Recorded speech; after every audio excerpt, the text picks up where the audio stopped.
من الشيطان الرجيم بسم الله الرحمن الرحيم الحمد لله الذي لا يبلغ مدحته القائلون ولا يحصي نعماءه العادون ثم الصلاة والسلام على الرسول المصدق المصطفى الأمجد المحمود الأحمد حبيب إله العالمين بأبي القاسم مصطفى محمد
تو اگر آپ ایسا ہمارے ساتھ تعاون نہیں کریں گے پھر ٹرک چوک سے آگے ادھر آگے آپ اپنی مرضی سے کر لیں. یہاں میں شروع دن چالس کر رہا ہوں, اپنی مرضی سے کر لیں, خود احساس کر لیں. ٹریفک جام ہے, اتنا مجمع ہے, نکل رہے ہیں, کسی کے لیے یہ ہماری سب سے بے حسی ہوتی ہے. عام طور پہ سنا یہ ایک کہاوت بھی مشہور ہے, گاڑی کی سیٹ پہ جب کوئی بیٹھا ہو تو اسے باتیں نہ کرے, اسے اتار کے بات کر لیں. تو گاڑی کی سیٹ کوئی بڑی سیٹ نہیں ہے, بلکہ ایک لحاظ سے آپ دیکھتے ہیں کتنی اموات ہو چکے ہیں. یہ گاڑی کی سیٹ نہیں ہے, یہ موت کے لیے آپ اگر دیکھا جائے تو اتنا بڑا نہیں ہے. گاڑی میں چلنا کوئی بڑی بات نہیں ہے, گاڑی میں بیٹھنے کا سلیقہ آنا چاہیے, چلانے کا طریقہ آنا چاہیے, کہ انسانیت اس کے اندر ہونی چاہیے. گاڑی کوئی بڑی چیز نہیں ہوتی. گاڑی بنانے والا کوئی بڑا نہیں ہے تو بیٹھنے والا کو جو ہے. یہ ہمارے ادھر معاشرے میں یہ سب کنسیپٹ ہے, بڑی گاڑی میں بیٹھنے والا بڑی گاڑی. میں تو سمجھتا ہوں گاڑی میں بیٹھے بغیر جن کا روزگار نہیں چلتا وہ غریب ہے سب سے. پیدل چلنے والا جو اپنے روزگار کو بندوبست کر سکتا اپنی ٹانگوں پہ چل کے, وہ امیر آدمی ہے. کسی کے ذریعے سے چلنے والا غریب ہے, سب سے فقیر آدمی. تو گاڑی کو مہربانی کر کے دور رکھیں. جب میں خود چیک کروں گا, یہ کسی کو میں نہیں دیکھوں گا. مہربانی کر کے آپ سے درخواست ہے تھوڑے سے آگے پیچھے رکھیں. اب آپ دیکھیں کتنی پریشانی ہے, پوری ٹریفک جام ہے اور ادھر مجلس میں آتے ہیں. اس قسم کی مجلسوں میں براہ کرم ہم بہت ساری چیزوں میں لاپرواہی برتتے ہیں. دین کسی اور جگہ ہے, ہم کہیں اور جگہ سے گزر رہے ہوتے ہیں. دفتر میں لوگ آپ کے انتظار میں بیٹھے ہیں, جناب عالی نماز جماعت کے آتے ہیں. کس دنیا کی باتیں کرتے پتہ نہیں. یہاں تک کہ آپ اپنی دکان پہ بیٹھے ہیں, لیکن وہاں گاہک کو فارغ کر کے آپ ٹائم میں نماز پڑھ لیں. کیوں؟ یا تو پہلے صبر کر لو. ایک مجبور آدمی, ایک بیچارہ آدمی دور سے آپ کے پاس سامان لینے کے لیے آتا ہے. تو جماعت کا مطلب کیا ہے؟ خدا سے رابطہ کر لو, مخلوق کا خیال رکھو. جماعت یہ ہے, خدا سے رابطہ ضرور کر لو لیکن مخلوق کا بھی ذرا خیال رکھو. برادران گرامی, تھوڑے سے دینی معاملات ہیں, ان کی طرف بھی خیال رکھیں. اور ایک سید ہیں جی, مجبور ہیں, بیچارے ہیں, تو انہوں نے درخواست کی جاتے ہوئے آپ ان کے لیے کوئی سادات ہو یا کوئی نذرانے کے طور پر باہر بیٹھے. ہمارا حاجی صاحب کے ساتھ ایک جوان ہے موجود ہے, کسی پتہ نہیں ایکسیڈنٹ یا کسی اس میں زخمی بھی ہوئے تھے, کافی خرچے بھی آئے تھے. تو ابھی مجبوری کی وجہ سے آپ سب سے ایک سادات ہے, بڑے علماء کرام اس کی تصدیق کر چکے ہیں. انشاءاللہ آپ جاتے ہوئے اپنا ضرور حصہ ڈالتے ہوئے جائیں گے. آپ تمام کی توفیقات خیر میں اضافہ کے لیے محمد وعلی محمد صلی اللہ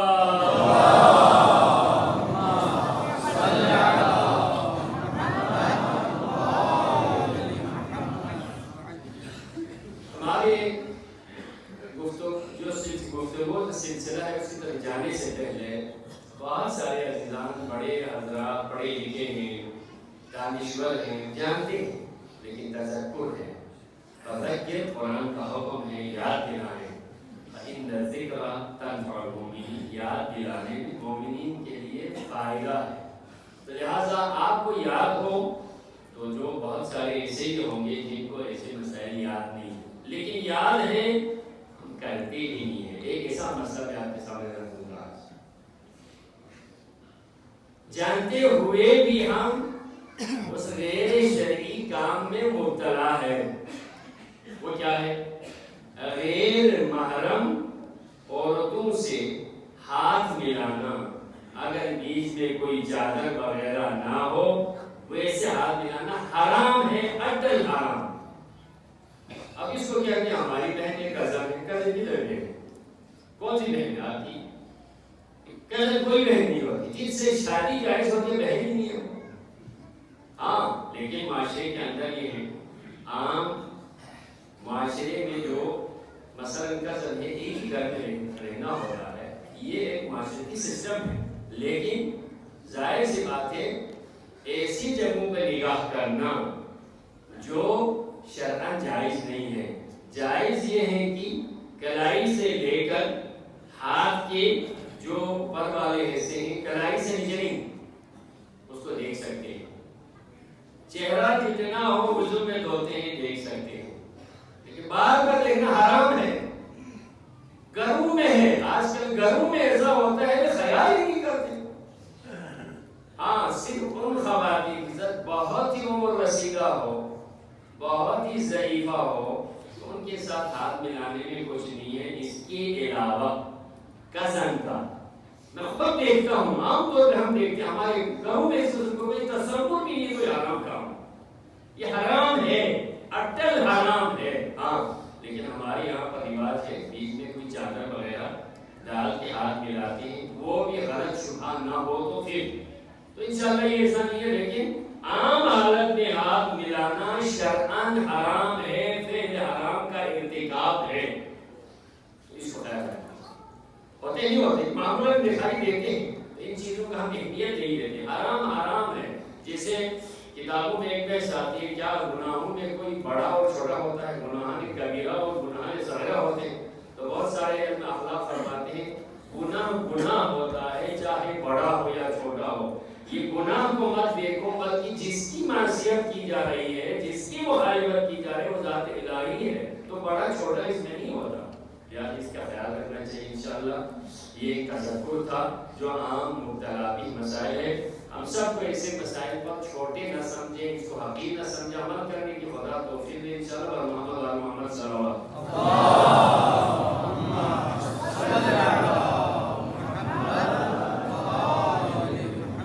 عزیزان. ہمارا جو موضوع ہے اسلام اور آداب زندگی،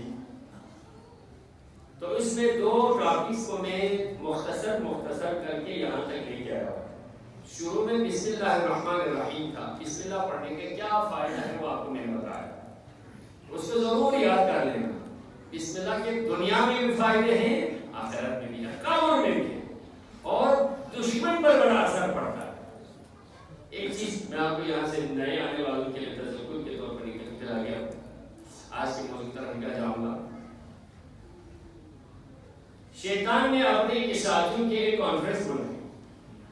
شیطان تو ہمارے ساتھ ہے نہیں، شیطان ابلیس جسے کہتے ہیں سربراہ ہے. ابلیس نے ایک بہت بڑی کانفرنس بلائی، ہر ایک سے رپورٹ مانگی، ہر ایک کا دیکھا کہ کیا حال ہے. تو ایک لاغر انتہائی کمزور شیطان اس کے پاس آیا. تو کہتے تو بیمار ہے کیا ہے؟ بیمار تو نہیں ہوں. پھر کیا ہوا؟ کچھ کھانے شانے نہیں ملتا؟ وہ بھی ملتا ہے، لیکن کیا ہوا؟ میری ڈیوٹی ہے کہ ایسے آدمی کے ساتھ لگا دی ہے، صبح شام پریشان کر کے رکھتا ہے وہ آدمی مجھے. کیا ہوا؟ ہر کام سے پہلے بسم اللہ پڑھ کے میرے تو جینا حرام کر دیا. اس بندے نے ادھر سے حرام کرنے کی کوشش کرتا ہوں، پھر بھی وہ بسم اللہ پڑھتا ہے، مجھے دور پھینکتا ہے. میری کمزوری یہی ہے، وہ ہر کام سے پہلے جہاں کہیں بھی جائے اس کے منہ پر ہے بسم اللہ الرحمن الرحیم، بسم اللہ الرحمن الرحیم. اسی کے بسم اللہ نے مجھے اس حالت میں پہنچا دیا. ایسا شیطان خود بھاگ جاتا ہے. ایک بات. دوسرا آج کا ہے سلام کا. آداب معاشرت میں سلام اسلام کا وہ خوبصورت طریقہ ہے، خوبصورت طریقہ. آج آپ نے انشاءاللہ بہت سالوں نے چھوڑ دیا، حال چھوڑ دیا ہوگا. ایک دفعہ سلام کر کے حال ہوتا سب گئے، کوئی مسئلہ نہیں. لیکن ابتدائی طور پر آگے سے کال آئے تو سلام پڑھائیں گے، کریں گے نہیں، مشکل نہیں ہے نا.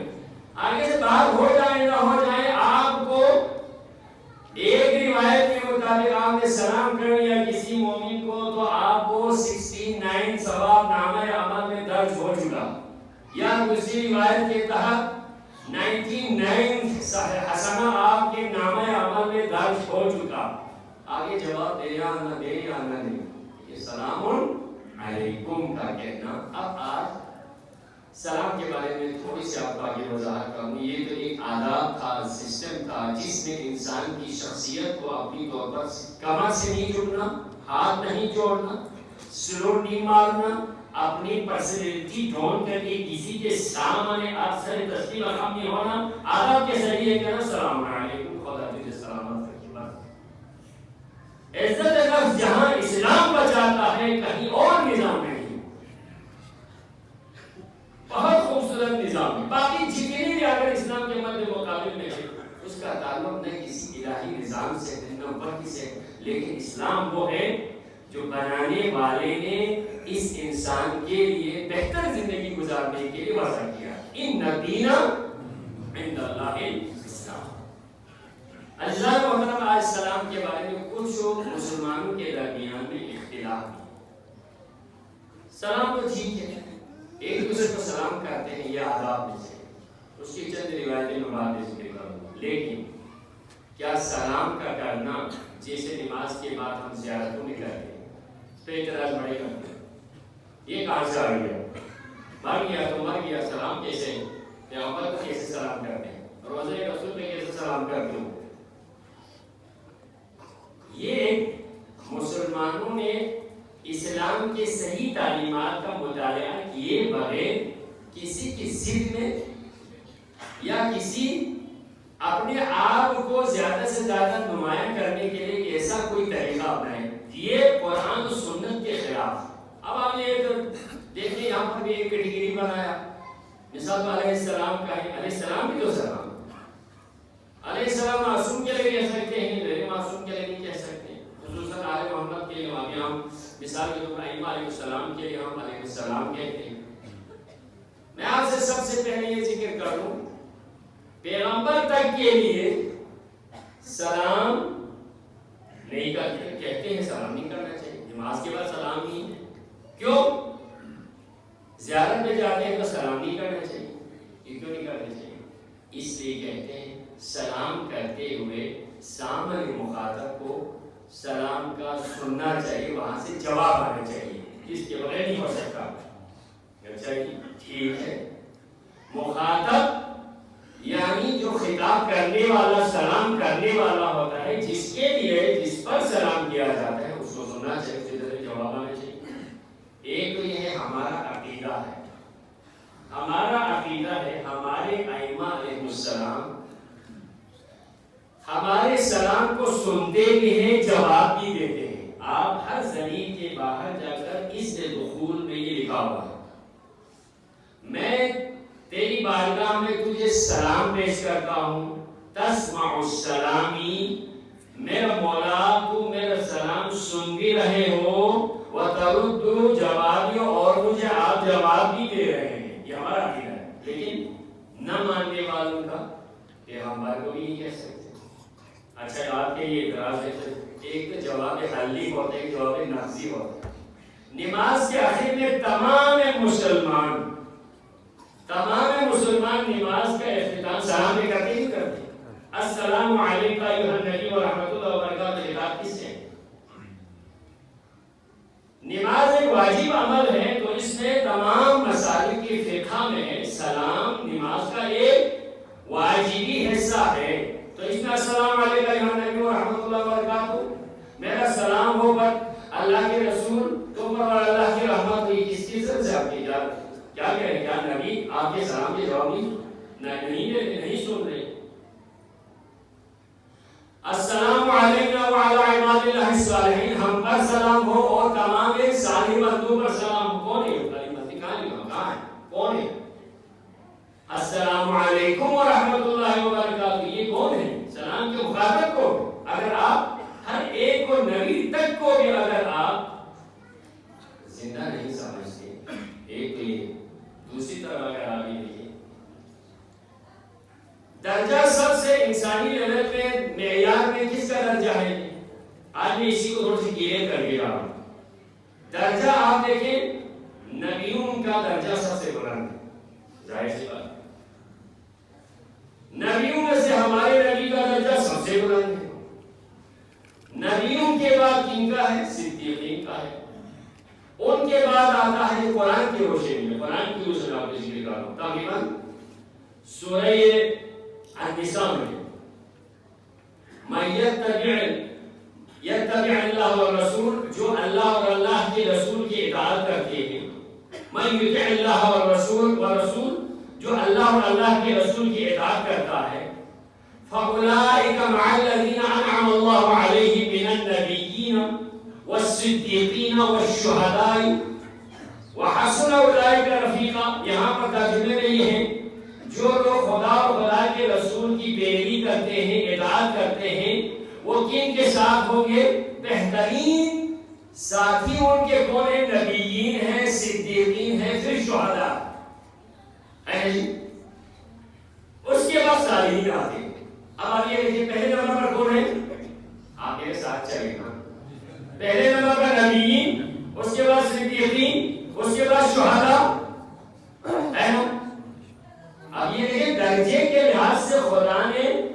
جنت میں رہنے والے سب سے اونچے درجے پر نبیین ہیں، ان کے بعد صدیقین ہیں، ان کے بعد شہداء ہیں۔ شہداء کے بارے میں کیا ہے؟ وَلَا تَحْسَبَنَّ الَّذِينَ قُتِلُوا أَمْوَاتًا، قرآن مجید کی آیت ہے۔ جو راہ خدا میں شہید ہو جاتے ہیں، کہنا تو چھوڑ دیں، ایک آیت میں لا تقولوا ہے، لیکن یہاں گمان تک مت کرو کہ شہداء مردہ ہے، بلکہ بل احیاء عند ربهم یرزقون، بلکہ وہ سب کے سب زندہ ہے، اللہ کے ہاں سے رزق پاتے ہیں۔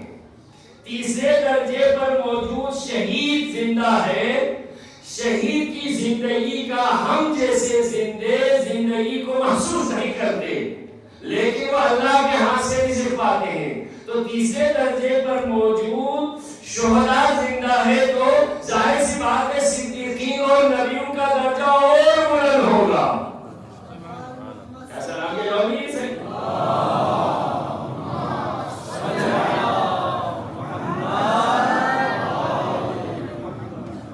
زندہ ہے، ہماری آنکھوں سے اوجھل ہے، ہم ان کی زندگی کا ادراک نہیں رکھتے، کیونکہ وہ مر کے زندہ ہے، ہم جی کے مرے ہوئے ہیں۔ شہیدوں کا تعلق زندوں سے کم، آگے مردوں سے کم، زندوں سے زیادہ ہے۔ وہ مرتے نہیں ہیں، ظاہراً اوجھل ہو جاتے ہیں، لیکن وہ زندہ ہے۔ لا تحسبن، تم گمان تک مت کرو کہ جو راہ خدا میں شہید ہو جاتے ہیں ان کو مردہ تصور بھی مت کرنا، وہ زندہ ہے۔ تو نبی بھی زندہ ہے، تو ہمارے سارے علم شہید ہو گئے ہیں، سارے زندہ ہیں۔ امامت کے تصور، امامت کا درجہ اپنی جگہ، شہادت کے درجے پر فائز ہو کر کیا مولا حسین کو السلام علیکم یا ابا عبداللہ کہنا نہیں سن پاتے، بلکہ حسین ہر مجلس میں حاضر ہو جاتے ہیں، ہر ایک کی عزاداری کو قبول کر کے لے کر جاتے ہیں۔ اور میں قرآن سے آپ کو سلام کر بتا رہا ہوں، تقریباً سورہ احزاب میں آئے صلوات و سلام، پیغمبر پر سلام نہیں کرنا چاہیے۔ مجلس کو شروع کرنے سے پہلے پوری ہر جگہ پر مجلس کی ابتدا کے لیے آئے صلوات پڑھنا ہے۔ میں آپ کو بتاؤں صلوات کا اتنا ثواب ہے، آپ صلوات کو میں ایک دفعہ ذکر کر چکا ہوں، اس صلوات کے ایک اگر ثواب کو آپ سنیں گے تو آپ مسلسل صلوات پڑھتے رہیں گے۔ ایک نہیں صلوات کے ہیں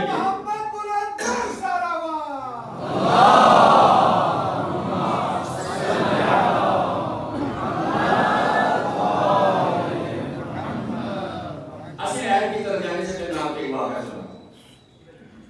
صلوات کا کتنا ثواب ہے شاید آپ سن چکے ہیں۔ پیغمبر اکرم معراج پہ گئے تو سارے انبیاء، ارواح انبیاء، سارے فرشتے پیغمبر کے استقبال کے لیے سارے کھڑے تھے۔ چوتھے آسمان پر کہیں یہ پیغمبر کے سفر کا جو کاروان تھا، جبرائیل امین گائیڈ ہے، جا رہے تھے۔ ایک فرشتہ ایک لوح پہ نگاہ کر کے ذکر الہی میں مشغول ہے، اللہ کے رسول کی آمد کی کوئی خبر اسے نہیں ہو گئی۔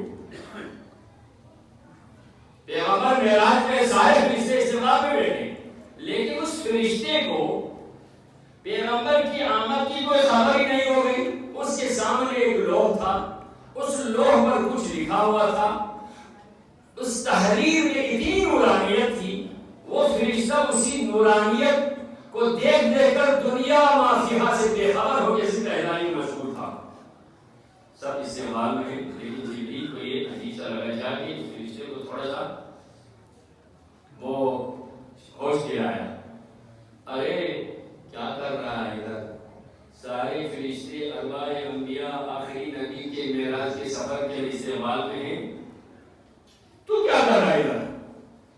اسے ہوش آیا اور اس نے دیکھا کیا بات ہے، جا کے پیغمبر کے قدموں پہ گرا اور کہا اللہ کے رسول مجھے معاف کر دے گا، مجھے آپ کے آنے کی خبر نہ ہوئی، میں آپ سے معذرت چاہتا ہوں، مجھے معاف کر دینا۔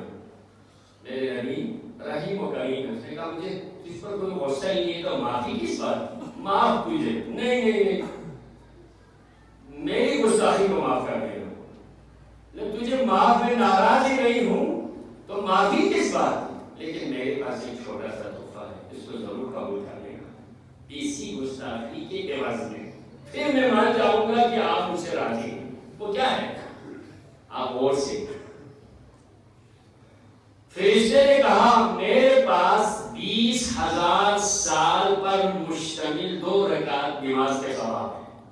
یہ آپ سن چکے ہوں گے، 20,000 سال پر مشتمل 2 رکعت نماز کا ثواب ہے، میری اسی گستاخی کے عوض یہی ثواب آپ قبول کر لیجیے، کہ ہماری مضارت نہیں۔ تو یہ 20,000 کے سال، 20 سال نہیں، 20,000 سال، وہ کیسے تمہیں ادا کی؟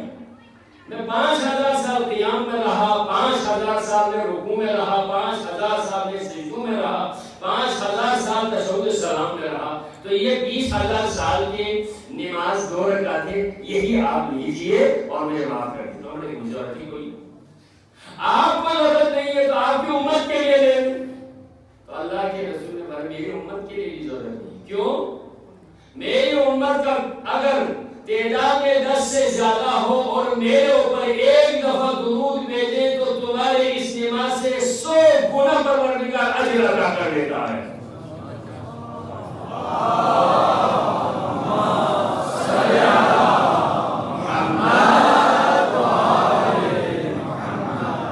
وہ ایک خوبصورت جملہ اسی سے جبرائیل نے پوچھا تو بتا تمہیں ہوش ہی نہیں تھا، جس لوگ کی طرح نگاہ کر کے تو بے خبر تھا، اس لوگ پہ لکھا کیا ہے؟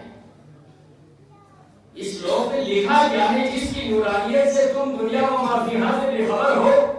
تو اس نے کہا اس میں 3 سطریں لکھی ہوئے ہیں، انہی کی نورانیت کی وجہ سے بس میں اسی 3 لائنوں کی زیارت کرتا رہتا ہوں، دنیا و ما فیہا سے بے خبر میں ہمیشہ اس طرح میں مشغول ہوتا ہوں۔ تو اس میں کتنی لائنیں بھی لکھی ہوئے؟ 3 سطر ہیں۔ پہلی لائن میں لکھا ہوا لا الہ الا اللہ، دوسری لائن میں لکھا محمد رسول اللہ، تیسری لائن میں لکھا ہوا علی ولی اللہ۔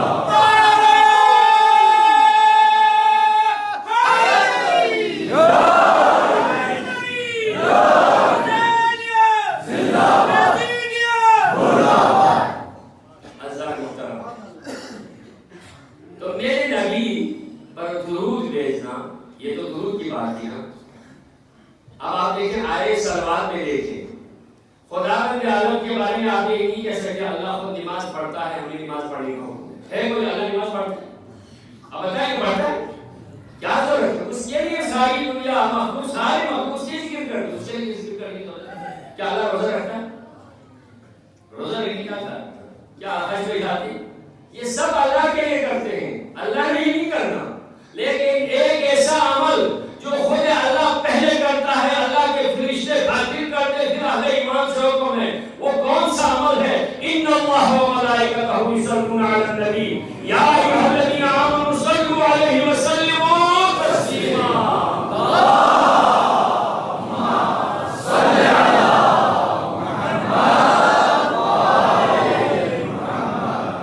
آپ نے ایک جملہ تو سنا نا، اللہ تعالیٰ اور فرشتے درود تو بھیجتے ہیں، لیکن ہمیں اللہ اور اللہ کے فرشتے ایک کام کرتے ہیں، ہمیں 2 کام کرنے کا حکم دیا ہے۔ یا ایھا الذین آمنوا، اے ایمان والو، صلوا علیہ، اس نبی پر درود بھیجا کرو، وسلموا تسلیما، اور سلام بھی ایسا بھیجو جیسا سلام بھیجنے کا حق ہے۔ اور آپ کو نہیں مانتے ہو؟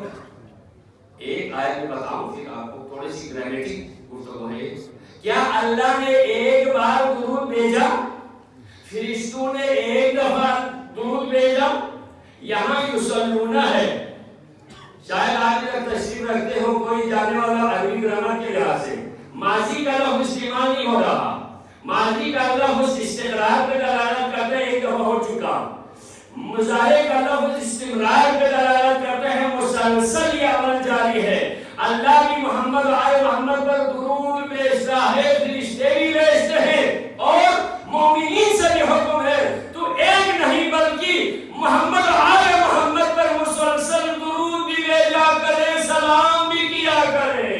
محمد آئے محمد صلوات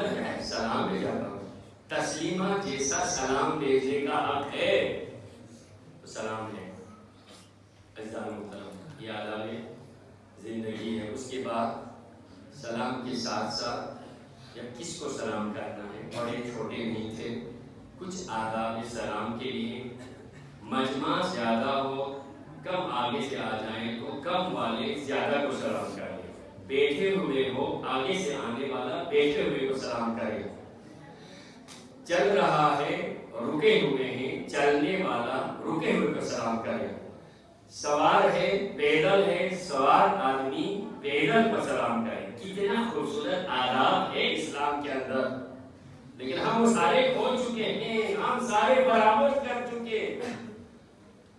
بہت سارے ایسے کرتے ہیں آداب آداب، یہ کیا آداب؟ ہاں ہمارے بہت سارے دوسرے شہروں میں ہیں، مولا علی علیہ السلام کا نام لیتے ہیں، یا علی مدد، مولا علی مدد، علی مولا ہے اپنی جگہ، اس کا انکار کون کر سکتا ہے؟ لیکن آداب سلام اپنی جگہ ہے، علی کا نام لینا اپنی جگہ ہے۔ اگر آپ علی علیہ السلام کا نام بھی لیتے ہیں تو پہلے سلام علیکم وعلیکم السلام کہہ کر علی مدد کرے، کوئی مسئلہ، لیکن سلام کے بدلے میں یہ صحیح ہر جگہ اپنی جو مخصوص شریعت کا حکم ہے اس جگہ پر مولا کا نام صبح شام لے لے، صبح شام لے لے، یہ عبادت ہے۔ کیوں؟ رسول اللہ کی حدیث ہے، ذکر علی عبادت، علی کا ذکر کرنا عبادت ہے، حب علی عبادت، علی کی محبت عبادت ہے، یہ ہے۔ لیکن اب ہر ایک چیز کو اپنی جگہ پر استعمال کر لیے، آداب اسلامی ہے۔ تو انشاءاللہ سلام کریں گے، اور اس کے ساتھ ساتھ معاشرتی سسٹم میں ہاتھ ملانا ہے۔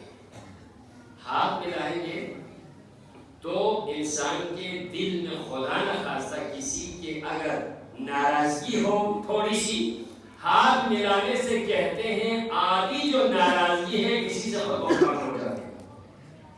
سلام کرنے سے ایک دوسرے کے درمیان میں محبت پیدا ہو جاتی ہے، اور ان دونوں کے جب ہاتھ ملائے تو روایت کے اندر ہے جب تک وہ ہاتھ ایک دوسرے مومن سے ہاتھ ملائے بیٹھے ہیں، جدا ہونے سے پہلے ان دونوں کے سارے گناہوں کو جو قابل معافی ہے پروردگار اس کے نامہ عمل سے سارے ایسے گناہوں کو ڈیلیٹ کر دیتا ہے۔ اور کیا چاہیے؟ یہ سلام ہے۔ اور یہ عزیزان معصومین کو سلام کرنا، نماز کے بعد زیارتوں میں سلام کرنا، جب کسی بلندی پر پہنچے تو سلام کرنا فراموش نہ کرنا، یہ مستحب ہے، خصوصاً جب آپ جاتے ہیں کسی بلند جگہ پر۔ لیکن ہر زیارت اپنی جگہ، ہر سلام اپنی جگہ، پیغمبر کو سلام، ائمہ علیہ السلام کو سلام، لیکن جو بھی مناسبت ہو سب سے زیادہ سلام پیش کرنے کا حکم ہے۔ مولا حسین کو سلام کرو۔ شب قدر اگرچہ نزول قرآن کا عبادت کا ہے، لیکن حسین کی زیارت، حسین کو سلام کرنا سنت۔ غدیر کی رات ہے لیکن سنت،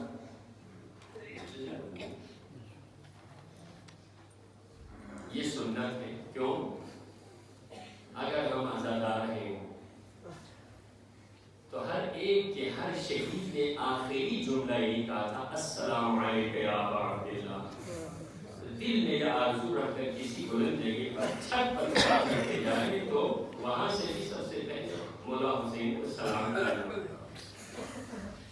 مولا حسین کا ہمارے میں بہت تھا، اس کا آپ نے سنا ہوگا، آج آپ نے مرثیے میں سنا۔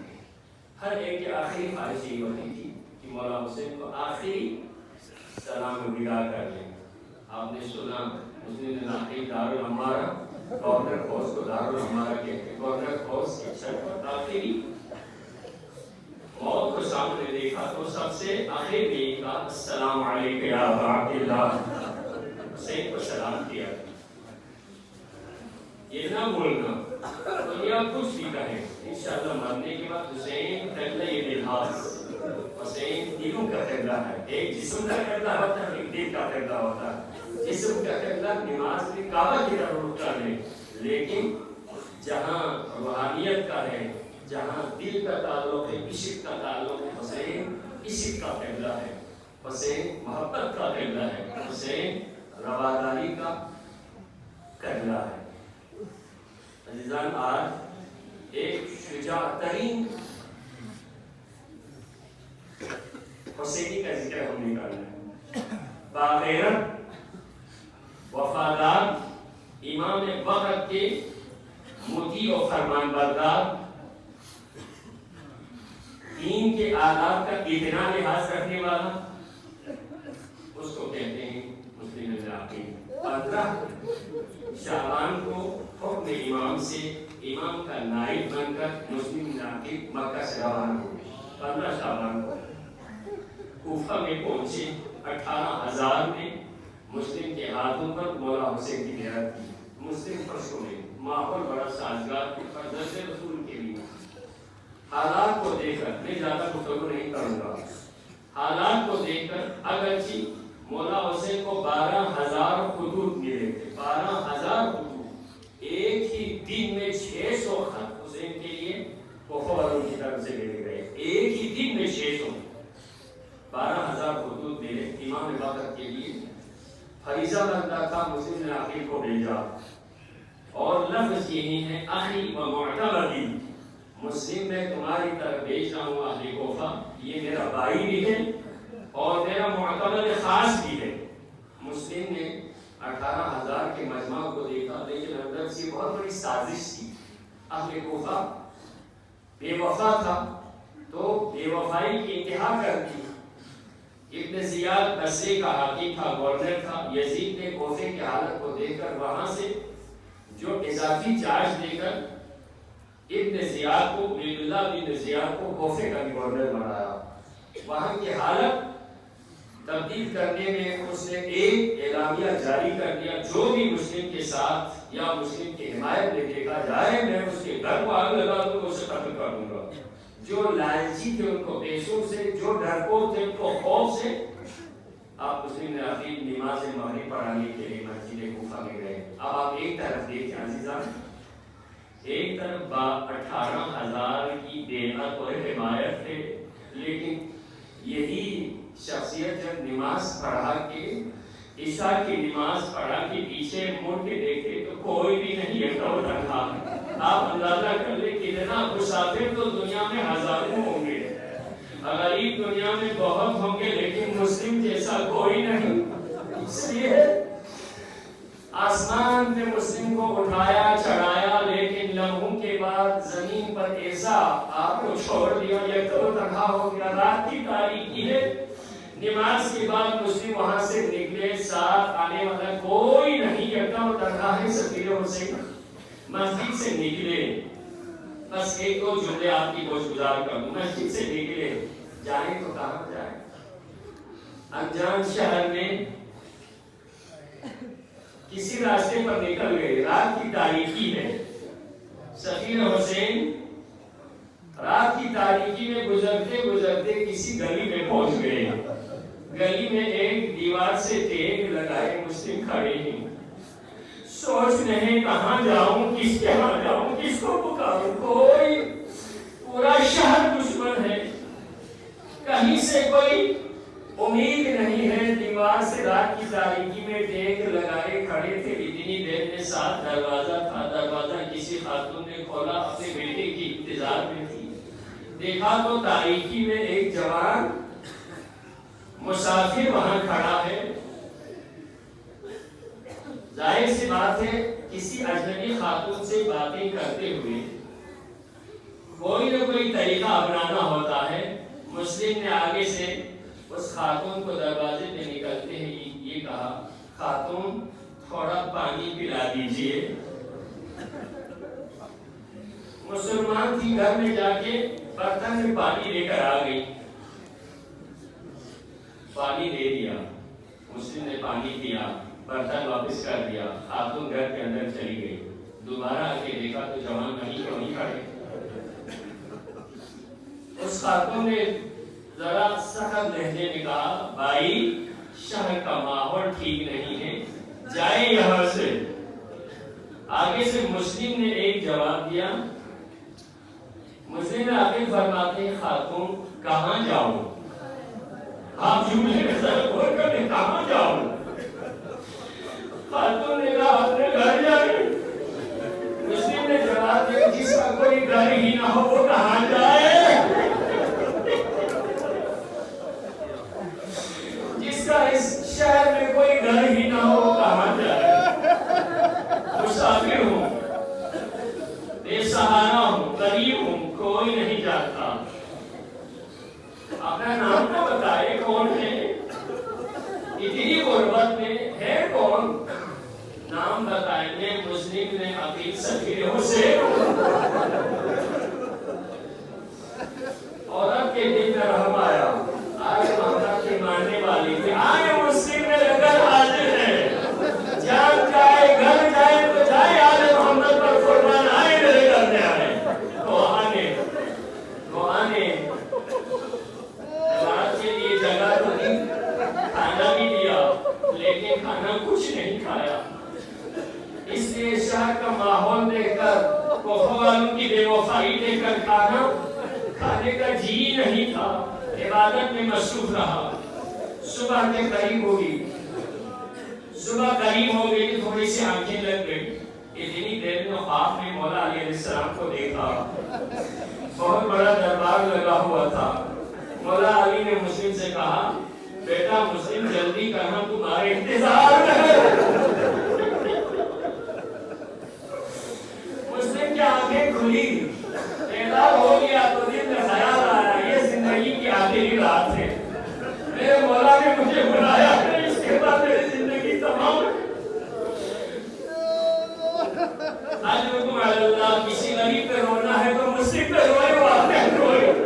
کربلا میں بھی سارے مسافر تھے، حسین بھی مسافر رہتے تھے، عباس بھی مسافر رہتے تھے، لیکن سارے بھائی ساتھ تھے، مگر مسلم کے ساتھ کوئی نہیں۔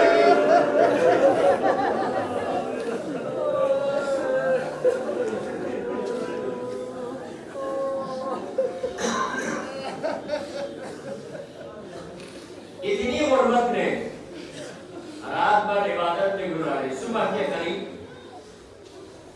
گوروں کے ڈاکوں کی آواز سنائی دی تو مسلم نے عقیل نے دعا سے کہا، اب میرے جو سامان حرب ہے، میری تلوار ہے، آپ مجھے دیجئے۔ اس خاتون نے کہا، میرا گھر پرسکون ہے، پرامن ہے، آپ یہی آرام کر لیں، جو کچھ ہو جائے کوئی مسئلہ نہیں ہے۔ دیکھیں ایک باغیرت جوان کے لیے کتنا خیال کرتے ہیں، میں یہ نہیں چاہتا۔ مسلم کیا کہتے ہیں، آپ نے مجھے یہاں پر جگہ دی، میزبان بنی، میں آپ کا مہمان رہا، تو یہ حق مہمانی نہیں ہے کہ کسی کے چار دیواری میں کوئی نامحرم میری وجہ سے آ جائے، یہ مجھے گوارا نہیں ہے۔ باہر نکلے، مقابلہ کیا، لیکن آخر کار پکڑے گئے، دارالعمارہ میں لے کر گئے، ابن زیاد کے سامنے کر دیا، لیکن جرأت کو دیکھیں، ہاتھوں میں رسیاں ہیں، دشمن کے ہاتھ میں اسیر ہے، لیکن جرأت اور غیرت کو دیکھیں، ابن زیاد کو سلام تک نہیں کیا۔ کسی نے کہا امیر کو سلام کیوں نہیں کیا؟ کہا ابن زیاد جیسا میرا امیر نہیں ہو سکتا، میرا امیر حسین ابن علی ہے، فاسق و فاجر کو سلام نہیں کرتا۔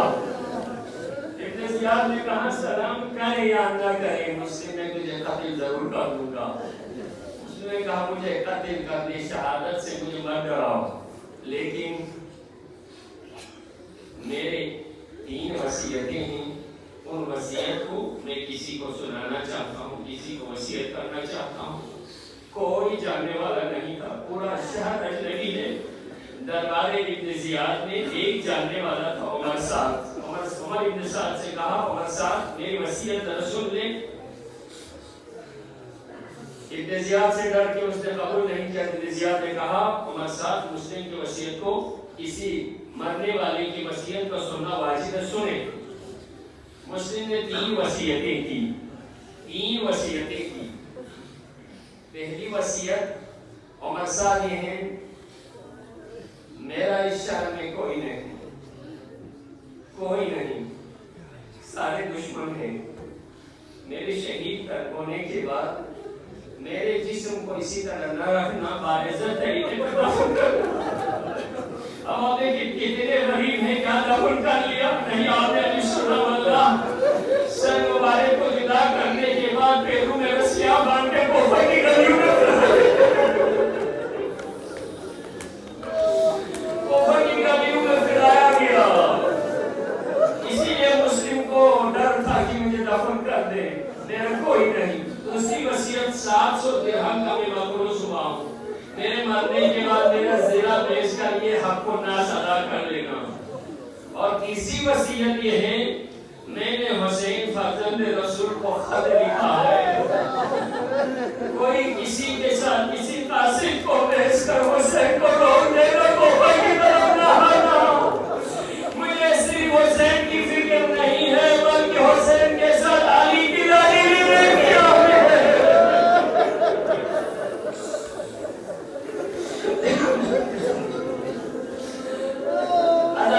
حسین اللہ سام سے غریب سو مسلم یا خبر کو مسلم نے عقیل گیور کی خبر کو منزل سعلوی کا کاروان حسین تھم سے بس زحمت تمام منزل سعلویت بمرسل کا تھم سے با کوفیر نمینگے نیس اومتون حسین کنیتا پوسا شہمے کا دنیون اسکتر تامنا صحابے نیسوں سے دنیون اسکتر کیوں سے دنیون کوفیروں کھنین سلو ہم سیخا دلے حسین کو منزل لگینا مشرق رشتہ دار سوئے لبینو.